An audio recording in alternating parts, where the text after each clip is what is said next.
What about your metering modes? Everyone know about the metering modes? Okay. So, I'll try to make this as simple as possible. Hopefully this won't fall. So how do you start? The way I start when I shoot, and that was a good post today because I do the same thing that you did about backgrounds. So I'm looking at a background right now. It's a nice background. A little bit of dappled light. So what you can do is you can take a look, and if you shoot at it right now, take it out of focus. Focus on something close, and then shoot it and see what your meter readings are. So what I do is I'll turn my camera on, and I use matrix. A lot of people use spot metering, which is nice if you're using like aperture priority or you don't want to walk up and use a light meter and get an actual reading of what your subject is at. I just want to read what my background is because I want to start with my background light. Okay? So I'm just going to point my camera in that general area. I'm on matrix, so matrix again takes the whole thing in. And you're going for the sun, right? Yep, I'm aiming right at those bushes. So, a couple things you need to know. What is your sync speed of your camera? Everyone know what their sync speed is? Nikon is 1/250th also. Now you can shoot at 1/320. You'll just get a little black banding. So the secret to that is recompose and just know that you're going to get a little black banding on one side. So you can still shoot at 1/320. But I'm trying to keep mine right about 200. So I'm going to point my camera. It's in manual. And right here, I'm about 5'6", and that's at actually 200 maybe. All right, so I know that it is going to be pretty dark. I'm going to move my light. Say everything you said again, because I missed it all. Is Robert recording? Hey, he's going to charge later. I've got my flash. I don't have it pointed directly at her. I have it feathered away from her because I don't want a hot spot just right at her. So I'm going to push it off this way a little bit because I'm going to short light her. This isn't about lighting, but it's always more flattering if you short light a model than you broad light. Everyone knows the difference? Shake your head yes. Yes, we know what short lighting is. Good. So I've got it pointed this way, probably about 5 to 6 feet. Got my triggers on. I've got mine set to a 1/2 power. That's because you're using a real light. I'm going to stand back here because I want to get the background and her. Here we go. What's your F setting?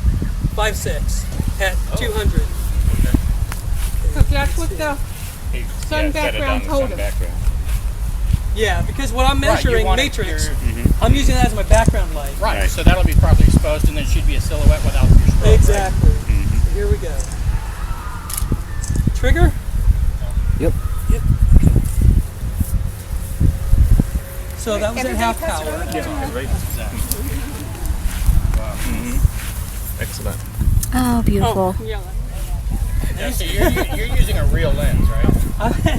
So like one of the things, this is a portrait lens, and I'm shooting at 200. I'm racked all the way out because I want the compression. I want that background out of focus. Because if I use a regular camera, it's going to try to get the background in focus, get her in focus. My light's going to be it's pretty basic. I mean, light stand, always, well, not always. I'll say, I always start with my background. What's in my background?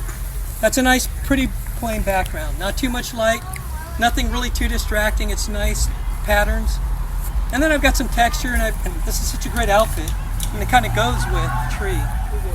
So, at this point, I'm playing with the light. I'm moving it a little bit. I could change the direction. See what you get as a reading. And then with the key light, because this is your primary light, it's the key light, set it at least to what you think should be close. Up or down. I mean, it's a guessing game. But keep your distance from the model to the flash consistent. That way I can move it, I can have her move around. I'm not going to have to adjust my lighting too much. Do any of you play with exposure value compensation? All the time. Okay. Since I don't know what I'm doing, it saves my butt. Right. So that basically, I turn it on, aim and shoot.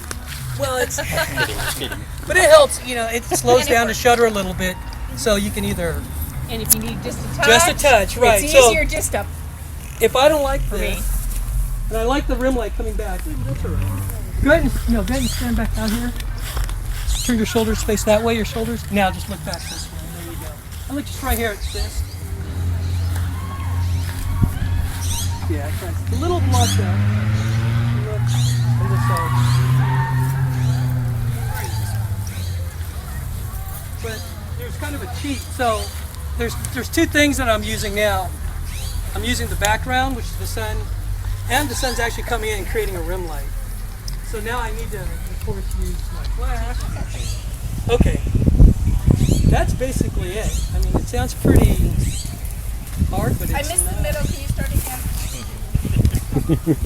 So wait, what's so how do you define flash? And how do you do this with an iPhone?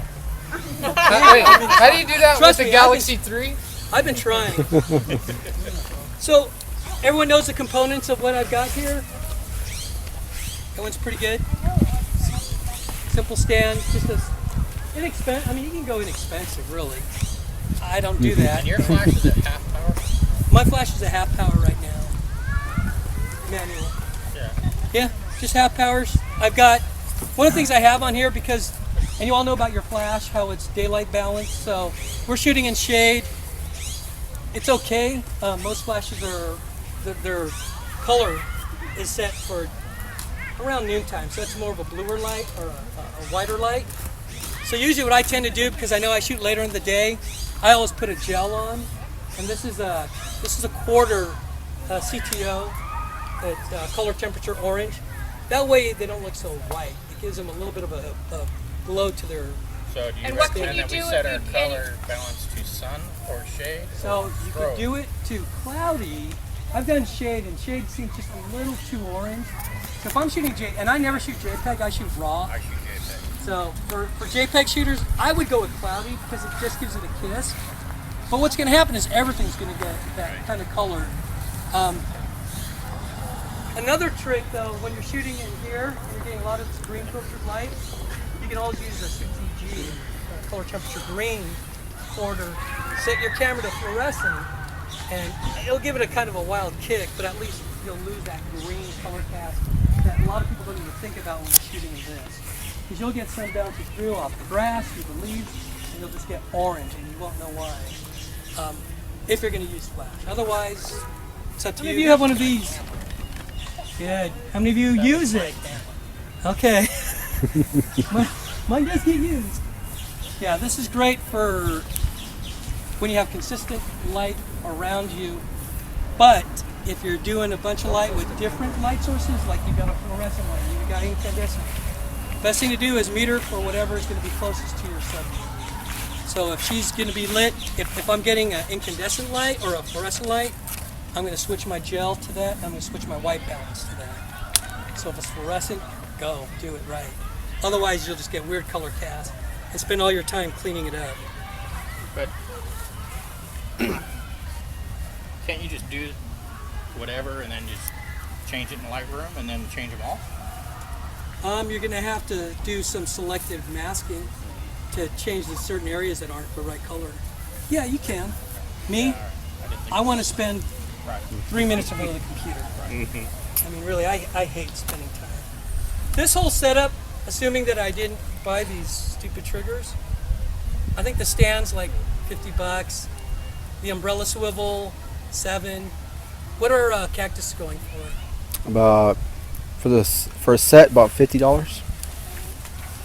And then 60, the yeah. Luma Pro 160s. What are those? About $100? I have no You ever idea. buy any of those? I mean, really, the Vivitar, like Dan has, it's a great flash. I mean, what do you really need? All you really need is a way to send a signal from your camera to the flash, and then just set everything manual. And if you're I have, gonna do manual on it anyway, it doesn't matter then. I Exactly. use Poverty Wizards. And Poverty Wizards. Yeah. So I mean, really, off-camera flash. It's quick. It's light. Any questions? Well, you know, I basic. think the best thing that I found is that you can use any flash with any camera as long as it's off. Yes. As long as it's off. Off the camera. Oh, I'm As long as sorry. it's no, as long as it's off. As long as it's off the camera. As long as it's off the camera. Right. Yeah, I mean, you know, in any brand, I had the cactus triggers first. I mean, I think when I first bought them, they were $30, cheap. Reliable? No. Sometimes it works, sometimes it wouldn't. I think the biggest investment, if I were to do it again, would be the triggers, though. I think that's the best. Pocket Wizard 2s were the best. But your camera runs commander mode, so I'm not quite sure why. So what Barb's talking about is, so I buy a Nikon because Nikon and comes... the Canon 7Ds flash them too. Yes. Yeah, because the Nikon, I don't have to use my triggers. They have a thing called CLS, which you pay for that. Some And what it Nikons does- have it, not the antique. Yeah, and what it'll do is, I can set in fact, because it's a Nikon speed light, it'll actually accept all the Nikon commands as if this was actually sitting on top of the hot shoe. So, it's nice. In this environment, it may or may not work. Here's why. This sends out a flash signal. This has to be unobscured for it to read the flash. Oh, so you have to use your pop-up flash to flash it? Yeah. Oh, I didn't know But that. that doesn't send enough light out to light your subject. So, right. So if I'm just going to take this stuff off real quick. And now, Okay, so now I'm going to do it, and I'm going to use Nikon's patent method. Put your foot up there, and then just look. I want you to look right about here. Okay, so here's the thing. Flash is up. I've got the flash ready to go. Make sure. Got an awesome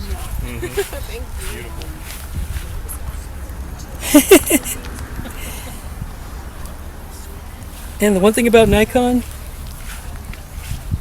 let's see. Oh, it worked.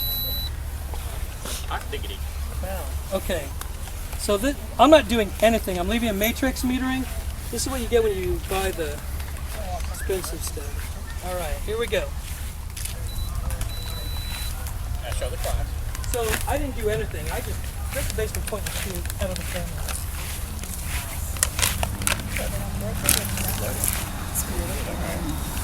There is a little bit of a cheat that I do. That's beautiful. One of the things that you learn is it's going to meter for the background. I want to bring the background down, so I use the EV compensation for a global, and I bring it down about 2/3 of a stop. Then what I do with the flash is I bring that up either a third all the way up to a full, because I really want that to get that nice studio kind of look. Here's Junior. I'm going to do it again. And what I'm doing is I'm just picking the f-stop I want. So I'm going to go down to 2.8 or about 4. And I'm going to close. Here we go. 1, 2, 3. But again, this is, it works. We just have to be in good shape. When I try this in bright sunlight, forget it, because the sun's overpowering. So that's why I had those Pocket Wizards, because those were made, and I shot some in bright sunlight, and it goes above the sync speed, so it thinks it's on camera. I could shoot up to 1/2000th of a second, which no other one will do. Why? Because what the flash is doing is the flash is pulsing light. So as the shutter is going across a couple times, it knows when to pulse, so it actually captures the light right on. Thank you.